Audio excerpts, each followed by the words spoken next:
नमस्कार, देवरिया की आवाज रेडियो केसरी से प्रस्तुत है स्थानीय हालचाल। पहले मुख्य हालचाल। खुले में मांस बेचने वालों पर कार्रवाई हो गई शुरू। 7 पुलिसकर्मी लाइन हाजिर और 76 पुलिसकर्मियों का हुआ तबादला। ओटीएस के लिए देर शाम तक खुला रहा बिजली विभाग का कार्यालय। 4 सालों में देवरिया नगर पालिका को मिला 3 अरब रुपया। करीब 2 महीने इंतजार के बाद शुरू हुआ निरस्त ट्रेनों का परिचालन। स्थानीय हालचाल के इस अंक के साथ मैं अनिकेत मिश्र। अब हालचाल विस्तार से।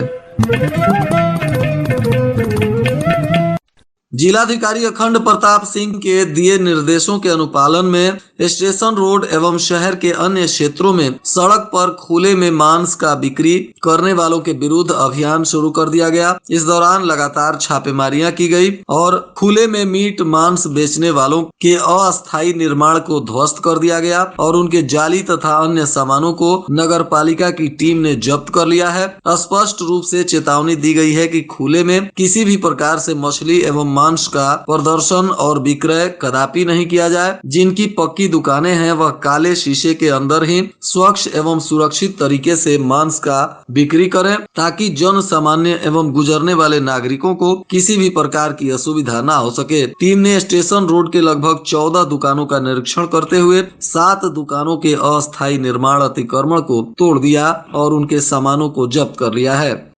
पुलिस अधीक्षक संकल्प शर्मा ने 7 पुलिस कर्मियों को लाइन हाजिर करते हुए कुल 76 लोगों का तबादला किया है। इनमें 3 sub inspector, 33 head constable, 25 constable और 15 महिला कांस्टेबल शामिल हैं। सदर कोतवाली, भटनी और खामपार में तैनात एक एसआई को दूसरे थानों पर भेजा गया है। एसपी ने सदर कोतवाली के सब इंस्पेक्टर मान सिंह को एकौना, भटनी थाने पर तैनात अभिमीत कुमार को मदनपुर तथा खामपार में रहे उप निरीक्षक प्रमोद कुमार सिंह को भाट पारानी भेजा है। एसपी ने सलेमपुर में तैनात head constable Priyesh Kumar, constable Ghulam Ahmed और लार में तैनात नितेश यादव, इफ्तेखार अहमद, जयहिंद यादव, राजेश यादव तथा जोगेंद्र यादव को लाइन हाजिर कर दिया है।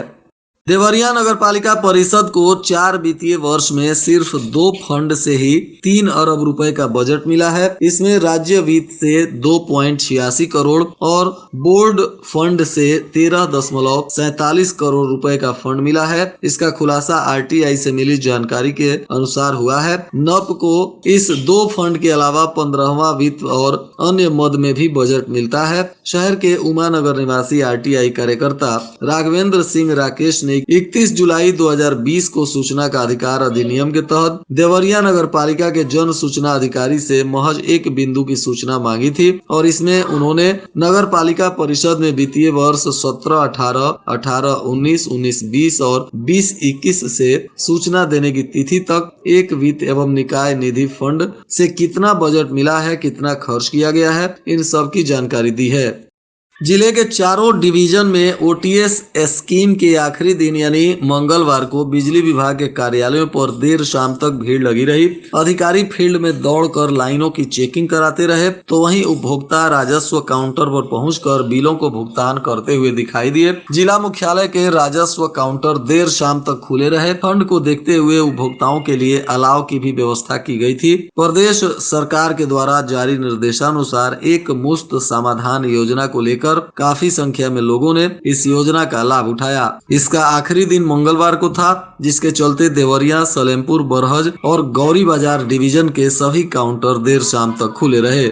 कड़ाके की ठंड और घने कोहरे ने ट्रेनों की रफ्तार पर ब्रेक लगा दिया है। ट्रेनों के विलंब से चलने पर रेल प्रशासन ने कई ट्रेनों को निरस्त भी किया था तो कई ट्रेनें अपने निर्धारित समय से काफी विलंब से पहुंची, जिसके चलते रेल यात्री पूरे दिन परेशान रहे। हटिया से गोरखपुर जाने वाली मौर्या एक्सप्रेस, बरौनी ग्वालियर जाने वाली झांसी एक्सप्रेस, अमृतसर से समस्तीपुर जाने वाली Jansewa express, Mathura Chhapra express, Bapu Dham express, Bhatni Chhapra special express आदि ट्रेनें लेट के वजह से निरस्त कर दी गयी। किशोरी के साथ अश्लील हरकत तथा दुष्कर्म के मामले में अपर जिला जज पॉक्सो प्रथम की अदालत ने आरोपी युवक को 10 वर्ष की कैद और 30,000 रुपए अर्थदंड की सजा सुनाई है। विशेष लोक अभियोजक सचितानंद राय ने बताया कि रुद्रपुर थाना क्षेत्र के एक गांव की किशोरी को 19 सितंबर 2020 की रात श्री कृष्णा पुत्र बेचई घर से उठा ले गया और दुष्कर्म किया। इसका मुकदमा रुद्रपुर कोतवाली में दर्ज हुआ था। पुलिस ने आरोपी श्री कृष्ण के खिलाफ आरोप पत्र दाखिल किया था और सुनवाई के बाद एडीजे पॉक्सो प्रथम की अदालत ने आरोपी को दोषी पाया और 10 वर्ष कैद 30,000 रुपए अर्थदंड की सजा सुनाई। यह दंड की धनराशि पीड़िता को देने का भी आदेश कोर्ट ने दिया है।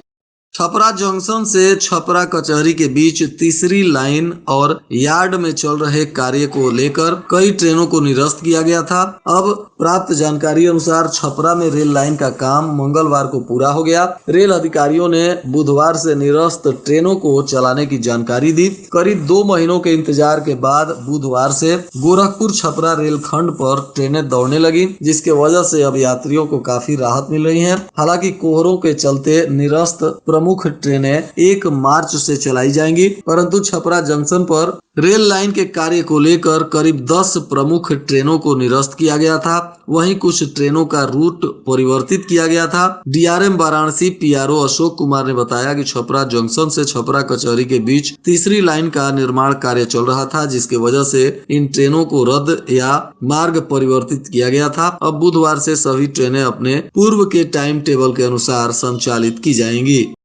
भूमि विवाद को लेकर 2 पक्षों में हुई मारपीट में बीजेपी के बूथ अध्यक्ष समेत आधा दर्जन लोग घायल हो गए। पुलिस ने मौके पर पहुंचकर मामले को शांत कराया। इंस्पेक्टर दिलीप सिंह ने बताया कि दोनों पक्षों ने एक दूसरे के खिलाफ तहरीर दी है।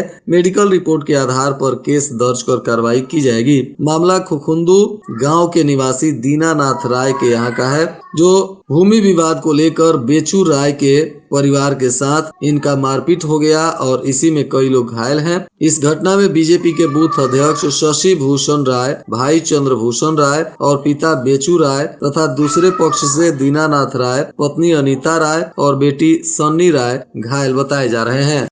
क्षेत्र के महेंद्रनाथ मंदिर परिसर में स्वच्छता अभियान चलाया गया, जिसमें प्रवास पर गांव आए भाजपा के प्रदेश प्रवक्ता एसएन सिंह ने साफ सफाई करते हुए कहा कि राम भक्तों पर एक समय था कि गोलियां बरसाई गई थी। आज प्रभु के भक्तों की हसरतें पूरी हो रही हैं। उन्होंने कहा कि 500 वर्षों बाद प्रभु श्री राम अयोध्या के भव्य मंदिर में विराजमान होने जा रहे हैं और यह पूरे विश्व के लिए ऐतिहासिक दिन होगा।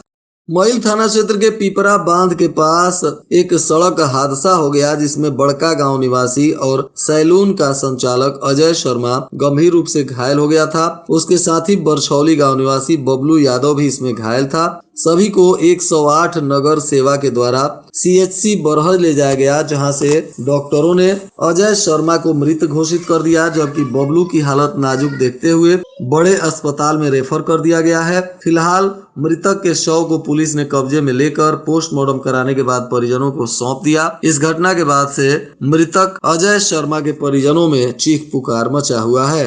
भलुअनी कस्बा के एक सरकारी जमीन पर कुछ लोगों को टेंट लगाकर अवैध निर्माण कराते हुए प्रशासन ने देखा। प्रशासन ने बुलडोजर लगाकर अवैध निर्माण को ढा दिया। बताया जा रहा है कि कस्बा निवासी राम प्रसाद पुत्र छेदी ने एसडीएम अवधेश कुमार निगम से वार्ड के ही एक व्यक्ति पर सरकारी जमीन में वैध तरीके से पक्का निर्माण कराने की शिकायत की थी और इसी के आधार पर पुलिस ने यह कार्रवाई की। अयोध्या में 22 जनवरी को होने वाले कार्यक्रम के चलते गोरखपुर जाने वाले बड़े वाहनों का रूट डाइवर्ट कर दिया गया है। रामपुर कारखाना, पथरदेवा, तरकुलवा, बघौच घाट समेत कुशीनगर जिले के पेट्रोल पंप को बैतालपुर डिपो से आपूर्ति की जा रही है। रूट डाइवर्जन के चलते रामपुर कारखाना के डुमरी चौराहे पर पुलिस कर्मियों को तैनात कर पांडे चक रोड से होकर बैतालपुर जाने को लेकर मना कर दिया गया है, जिसको लेकर अब वाहन चालकों को भारी परेशानी का सामना करना पड़ रहा है। और आज के मौसम का तापमान देवरिया में न्यूनतम 8 डिग्री सेल्सियस और अधिकतम 16 डिग्री सेल्सियस रहने की संभावना है। अंत में मुख्य हालचाल एक बार फिर।